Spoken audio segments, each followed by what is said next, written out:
اہم خبر سے آپ کو آگاہ کریں گے۔ انسداد دہشت گردی کی عدالت نے ہری پور میں مشال خان قتل کیس کا فیصلہ سنا دیا ہے۔ عدالت نے ایک مجرم کو موت کی سزا سنا دی ہے، 5 مجرموں کو 25 سال قید کی سزا سنائی گئی ہے۔ کسی کے خلاف مقدمہ قائم کیا جا سکتا ہو تو اس کا فیصلہ کون کرے گا؟ جب ملک کے اندر، ریاست کے اندر عدالتیں موجود ہیں، جب ادارے موجود ہیں، جب حکومت موجود ہے، تو پھر اگر ہر شخص اٹھ کے فیصلہ کرے گا تو پھر یہ کیسا ملک بنے گا، سوسائٹی کیسے بنے گی؟ اور اگر ایسے ہی واقعات بڑھتے چلے گئے تو پھر ہم سب میں سے کوئی بھی شاید محفوظ نہیں رہے گا۔ اس کا جائزہ لیں گے آج کے پروگرام میں۔ میرے ساتھ بڑا سینئر پینل موجود ہے، ہشام ظہیر صاحب دینی اسکالر ہے، مذہبی رہنما ہے۔ ہشام ظہیر صاحب آپ کا بہت شکریہ۔ ہشام ظہیر صاحب میں آپ کی طرف آتا ہوں۔ یہ جو بیانیہ ہے، بڑی بحث ہے، سوالات اٹھ رہے ہیں دینی جماعتوں کے اوپر، دینی لیڈرشپ کے اوپر، کہ وہ ابہام کا شکار ہے۔ جب ہم بات کرتے ہیں کہ یہ بابرائے عدالت قتل نہیں ہونے چاہیے، لیکن دوسری طرف ہم دیکھتے ہیں کہ لیڈرشپ، دینی لیڈرشپ مظاہرے بھی کرتی ہے، مطالبے بھی کرتی نظر آتی ہے، استقبال بھی کرتی ہے۔ کیا ابہام کیا ہے؟ کیا کوئی شخص اگر گستاخی کا مرتکب ہو، نعوذ باللہ، تو اس کو کوئی شخص خود اٹھ کے قتل کر سکتا ہے، موب قتل کر سکتا ہے؟ کیا اسلام کی تعلیمات اس کے مطابق ہیں؟ بسم اللہ الرحمن الرحیم۔ نصر اللہ بھائی، آپ کے یہ بیانیے میں اور آپ کی تمہید اور عطا الرحمان صاحب کی گفتگو آپ نے سماعت فرمائی ہے، میں تو یہ سمجھتا ہوں کہ مذہبی جماعتوں میں تو سرے سے کوئی بہام موجود نہیں۔ علی بتا پاکستان کے لبرلز کے اندر، محبتی مافیا کے اندر اور اس طرح کے لوگوں کی پالیسی 100% دوگلی ہے۔ قانون کی حکمرانی کا نعرہ کا ہے۔ ہمارے ملک کے قانون کے اندر جو سب سے پہلی بات انہوں نے کی ہے وہ بھی خلاف شرع ہے۔ ہمارے ملک کے اندر اجازت نہیں ہے۔ ہم کون ہوتے ہیں روکنے والے؟ ہم اس لیے روکتے ہیں کہ ہمارے قانون میں اجازت نہیں ہے نبی کریم صلی اللہ علیہ وسلم کی گستاخی کرنے کی، اس لیے ہم حق بجانے بھائی ایک بات کہنے پہ اگر عطا الرحمان صاحب یہ بات بھی کہہ دیتے کہ ہم روکیں گے کیونکہ ہمارے قانون میں اجازت نہیں ہے، تو اس بات میں کوئی ایسی بات نہیں ہے۔ لیکن ان کا بیانیہ بڑا عجیب، پتہ کیا، قانون کی عملداری کی یہ بات کرتی ہیں، قانون کی عملداری کی۔ محبتی مافیا تو پاکستان کا واحد مافیا ہے جو کہتا ہے ممتاز قادری کی پھانسی ٹھیک ہے، لیکن زینب قتل کیس کے اندر جو اس کا مجرم ہے اس کو پھانسی نہیں ہونی چاہیے۔ ساری محبتی مافیا کیپٹل پنشمنٹ کے خلاف ہے، آپ اس بات کو بخوبی جانتے ہیں۔ یہ عجیب بات ہے کہ اپنی تیری زلف میں پہنچی تو حسن کہلائی، وہ تیر کی جو میرے نام آئے سیاہ میں تھی، کہ آپ کے یہاں پہ قتل کی سزا ہو اگر اس مجرم کے اندر آپ کو قبول ہے، عجیب بات ہے۔ تو یہاں پہ قبول ہو رہی ہے کیونکہ مشال کے کیس میں نصر اللہ بھائی بڑی وضاحت سے یہ بات آج بیانیہ آپ مذہبی باتوں کا سننا چاہتے ہیں تو سن لیں۔ خدا کی قسم کوئی ایک مذہبی اسکالر دنیا میں موجود نہیں ہے جو یہ بات کہے گا کہ مسلمان کا خون مباح ہے، مسلمان کے خون سے ہاتھ رنگنے چاہیے۔ آپ کو میں اسلام کی تعلیمات بتاتا ہوں، اسلام میں تو کافر بوڑھے کو مارنے کی اجازت نہیں ہے۔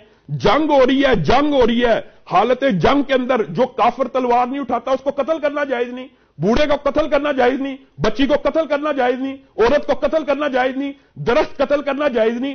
آپ کیسے یہ تصور کر سکتے ہیں کہ مذہبی باتوں میں یہ بہام ہوگا؟ کوئی سرے سے بہام موجود نہیں ہے۔ ہاتھ میں لینا ہی نہیں ہے۔ ہشام صاحب، میری گزارش یہ ہے کہ میں یہی سوال آپ سے کر رہا ہوں کہ جب لوگ رہا ہو کر آئیں گے، رہا ہو کر واپس آ کے یہ اعلان کریں گے کہ ہم نے مارا ہے، ہم دوبارہ ماریں گے، مذہبی لیڈرشپ ان کے استقبال کرے گی۔ آج بھی میری گزارش سنیں، آج بھی مردان کے اندر اگر جلوس نکل رہا ہے اس میں سیاسی جماعتیں، اس میں مذہبی لوگ شامل ہیں اور وہ اس بات کو کہہ رہے ہیں کہ مارے جانا چاہیے۔ اگر اس قسم کا کیا اسلام میں اس بات کی گنجائش ہے کہ کوئی شخص اٹھ کے فیصلہ کرے؟ نصر اللہ بھائی جی میں آپ بتاتا ہوں، اس کو بھی صحیح معنوں میں اور صحیح بیانیے کے ساتھ اگر ہم ڈیل کریں ابھی یہ ساری کنفیوژن ختم ہو جائے گی۔ اگر آپ خود قانون کو بالا تر سمجھتے ہیں اور سمجھتے ہیں قانون نے جو فیصلہ کیا وہ سارا آنکھوں پہ، تو اگر یہ بیانیہ بطور بیانیہ لیا جائے تو قانون نے تو انہیں بے گناہ قرار دے دیا، تو ان کو بے گناہ سمجھنا بھی قانون ہی کی تعظیم ہے۔ میں یہ بات نہیں کہہ رہا اگر انہوں نے کہا ہم نے قتل کیا ضرور پروب ہونا چاہیے، لیکن مشال قتل کیس میں افسوس کی بات پتہ کیا ہے نصر اللہ بھائی؟ آپ کے سامنے بات ہے، ہمارے ملک کے اندر توہین رسالت ہوئی ہے، سلمان حیدر وقاص گرایا کہاں پہ ہے؟ ریاست کا کوئی قانون حرکت میں آیا ہے؟ ملک سے بھاگ گئے ہیں، فرار ہو گئے ہیں۔ لوگوں کے اندر یہ جو جذبات قانون خود ہاتھ میں لینے کے پیدا ہوتے ہیں، ان عوامل کے اوپر بھی غور کریں۔ لوگ یہ سمجھتے ہیں کہ اس کے اوپر ادارے حرکت میں ہی نہیں آتے اور قانون ہاتھ میں لیا ہی اس بنیاد پہ جاتا ہے۔ میں قانون ہاتھ میں لینے کی حوصلہ شکنی کرتا ہوں، میں کسی صورت اس بات کا قائل نہیں ہوں۔ ہشام صاحب سلمان حیدر کی بات ہو، ہشام صاحب سلمان حیدر کی بات ہو، وقاص گرائی کی بات ہو، اگر کوئی ان کے ایسے الفاظ ہیں جس پہ اعتراض ہو سکتا ہے، جس پہ شکایت ہو سکتی ہے، تو وہ بھی کوئی شخص جا کے کیس کرے گا، عدالت سے رجوع کرے گا، کسی فورم پہ جائے گا۔ خود فیصلے کیسے کیے جا سکتے ہیں؟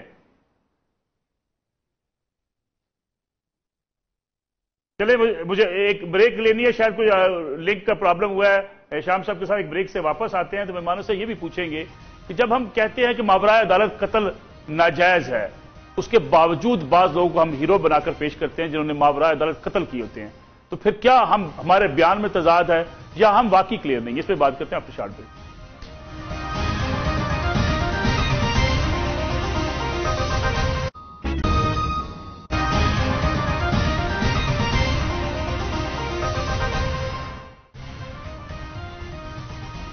اور ہم ایک بار پھر خوش آمدید شامل ہے ظہیر صاحب۔ بریک پہ جانے سے پہلے آپ سے رابطہ منقطع ہوا تھا، میں آپ سے جاننا یہ چاہ رہا تھا کہ جب عدالتیں موجود ہوں، جب ملک کی حکومت موجود ہو، آئین اور قانون موجود ہو، کسی بھی حوالے سے اگر کوئی کمپلینٹ ہے، ایون توہین رسالت قانون کی ہم بات کریں، اگر کسی جگہ پہ کوئی شکایت پیدا ہوتی ہے تو کیا تھرو پراپر چینل قانون عدالت سے رجوع نہیں کیا جائے گا یا خود فیصلے لوگ کریں گے؟ نصر اللہ بھائی، یہ بات آپ نے بڑی ویلڈ اور آئیڈیالوجیکل کی ہے۔ قانون بنایا کس لیے جاتا ہے؟ قانون ہوتا ہی اس لیے کہ لوگ قانون ہاتھ میں نہ لیں۔ قانون سازی کی جو بنیاد ہوتی ہے اس کا سارا تھیسس یہی ہے کہ قانون بنایا ہی اس لیے جاتا ہے کہ لوگ قانون ہاتھ میں نہ لیں۔ لیکن ایک بڑے غیر متعصبانہ سوچ سے صرف ایک چند باتیں کہنا چاہتا ہوں، بڑے پیار محبت سے اپنی ان بہن کو بھی کہنا چاہتا ہوں کہ یہ سارے کے سارے کیس کے اندر سچے دل سے بتائیں کیا یہ پروو کیا گیا اس بندے نے توہین رسالت کی ہے؟ اس کے اوپر تو کیس ہی نہیں تھا ہوا، کیس رجسٹرڈ ہی نہیں ہوا۔ میں آپ کو ایک بات بتاؤں، اگر کسی بندے کی آپ لائف سیو کرنا چاہتے ہیں نا تو کم از کم یہ بھی تو پروو کریں کہ اس کے اوپر جو الزام لگایا جا رہا ہے یہ حقیقت میں مبنی ہے کہ نہیں۔ توہین رسالت کیا اس سارے کیس میں کئی ذکر نہیں ہے۔ اس کیس کے اندر جس انویسٹیگیشن ٹیم نے قتل کی تحقیقات کی ہیں اسی نے لکھ دی ہے کہ اس نے توہین رسالت نہیں کی۔ سیپریٹلی نصر اللہ بھائی کیا یہ چیز ڈیل ہونی چاہیے تھی کہ نہیں کہ اس نے کی ہے کہ نہیں؟ اب فیس بک کے اوپر جو ان کا ہشام صاحب دیکھیں، بات کہتا ہوں جی نصر اللہ بھائی، صرف ایک بات ہے، یہ الگ بات ہے، میں آپ کی بات سے اتفاق کر رہا ہوں، لیکن صرف ایک بات کہنا یہ چاہتا ہوں کہ پاکستان بنے ہوئے 70 سال گزر گئے، آپ کو ایک بھی مجرم توہین رسالت قانون میں پاکستان میں سزائے موت پہ ملا؟ آپ خود بتائیں۔ ہشام صاحب میرا سوال ہشام صاحب سوال اپنی جگہ پہ آیا، حکمران غلط ہو جائے، میرا سوال یہ ہے حکمران غلط ہو جائے، حکومت وقت غلط ہو جائے، حکومت وقت راستے سے ہٹ جائے، کسی فرد کو یہ حق حاصل ہے کہ وہ قانون ہاتھ میں لے لے؟ بالکل حق حاصل نہیں ہے۔ میں تو آپ کی ہی سوال کے جواب کی طرف اینڈ میں آؤں گا۔ ہمارے پاکستان کے اندر اگر آپ حقیقی معنوں میں تجزیہ کریں تو ہمارا وزیر اعظم سپریم کورٹ کے حکم نہیں مانتا، اعلیٰ ترین عدلیہ اس کا ہر وقت کہہ رہا تھا مجھے کیوں نکالا۔ آپ کے سامنے یہ واقعہ ہے کہ نہیں؟ ہمارے ہاں قانون کی یہ عزت ہے پاکستان کے اندر کہ قانون کو بھی ایک کھلونا بنایا ہوا ہے، ہر بندے کا مرضی کا دل ہے، اس کا ماننا ہے، یہ فیصلہ ماننا ہے، یہ نہیں ماننا۔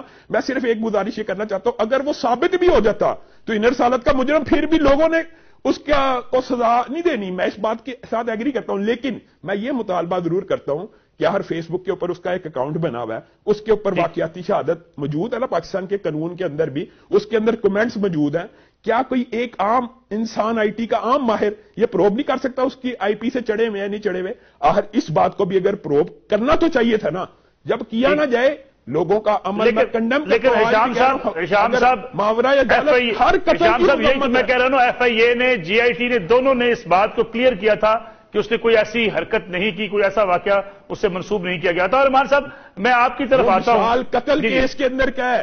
مشال قتل کی ایف آئی آر کے اندر یہ ان کی آبزرویشن ہے۔ جی ہشام صاحب آپ کمنٹ دے لیں، میں نے فرزانہ بھائی کے ساتھ جانا ہے۔ نصر اللہ بھائی، اصل میں اسلامی شریعت کا ایک لا یہ ہے کہ یہ بیان کر دینا چاہیے، لوگوں کے ذہن میں کلیئرٹی ہونی چاہیے کہ قانون ہاتھ میں لینا 100% غلط ہے، لیکن اگر کوئی بندہ توہین رسالت کے اندر قانون ہاتھ میں لے لیتا بالفرض تو اس کی اسلامی شریعت میں کیا سٹینس ہے یہ بات بھی سمجھنے کی ضرورت ہے۔ اس کا سٹینس یہ ہے اگر وہ ثابت کر دے، اب اس کے پر یہ ثابت کرنا لازم ہو جائے گا، اگر وہ ثابت کر دے اس بندے نے کی تھی تو اس کو تعزیراً سزا دی جائے گی، تعزیراً، حداً نہیں۔ تعزیر اور حد میں جو فرق ہے وہ آپ بڑی اچھی طرح سمجھتے ہیں اور عوام سمجھتی ہے۔ تعزیراً اس کو سزا دی جائے گی۔ ممتاز قادری کے اوپر جو مذہبی سینٹیمنٹس مجروح ہوتے ہیں نا، اس کی ایک وجہ خاص طور پہ صرف یہ ہے کہ اس کا جوڈیشل مرڈر اس طرح کیا گیا کہ سینکڑوں لوگوں کو سزائے موت دی جا چکی تھی، اس سے قبل 3000 لوگ لائن میں تھے، ان کو تو آج تک ہوئی نہیں، تو اسپیشل یہ ایک بندے کو اٹھا کے کیوں دے دی گئی؟ میں آتا ہوں. آپ جن کو موم بتی مافیا کہتے ہیں وہی موم بتی مافیا ہر ایشو کے اوپر چیختی ہے, وہی موم بتیاں جلانے کے علاوہ آپ کر کیا سکتے ہیں؟ یہ وہ لوگ ہیں جو کہ انسان دوست ہیں. ہم لوگوں میں ہم کبھی بھی کسی بھی صورت میں قانون کو اپنے ہاتھ میں لینے والے لوگ نہیں ہیں, تشدد پہ یقین رکھنے والے لوگ نہیں ہیں, تو ہم تو موم بتیاں ہی جلا سکتے ہیں نا. ہر ظلم کے اوپر ہم جو ہے یا ہم باہر نکل سکتے ہیں, احتجاج کر سکتے ہیں, اور جب کوئی ظلم میں کوئی اس طرح سے مارا جاتا ہے تو اس کے غم میں سوائے موم بتیاں جلانے کے ہمارے اختیار میں اور ہے کیا؟ نہیں ہے. بالکل ختم ہو گیا. شام صاحب final comment from your side. Final میں بس 1 منٹ کی بات کرنا چاہتا ہوں کہ فردانہ باری صاحب کے جو سارے کا سارا بیانیہ اس میں وعدے تعداد موجود ہے. کہتی ہیں 98% آبادی پاکستان کی مسلمان ہے اور ہم قانون لیں گے مہذب معاشرے کا. کیا مطلب اسلام تہذیب کے خلاف ہے؟ آپ بیانیے میں تعداد خود جج کر لیں. اسلامی سزاؤں کے یہ خلاف ہے, کیپٹل پنشمنٹ کے یہ خلاف ہے, ریپسٹ کی سزا اسلام میں موت ہے. اگر ملنی نہیں ہے تو یہ ختم کہاں پہ ہوگا؟ پاکستان کے موجودہ قانون کے خلاف یہ آواز اٹھا رہی ہیں. اگر کسی مولوی میں یہ جرت ہے کہ پاکستان کے قانون کے خلاف آواز اٹھائے کہ قانون کو ماننے والے صرف مذہبی لوگ ہوتے ہیں, یہ موم بتی مافیا ساری کی ساری قانون کے خلاف ہے. مہذب معاشرے قانون, مہذب معاشرہ اسلام غیر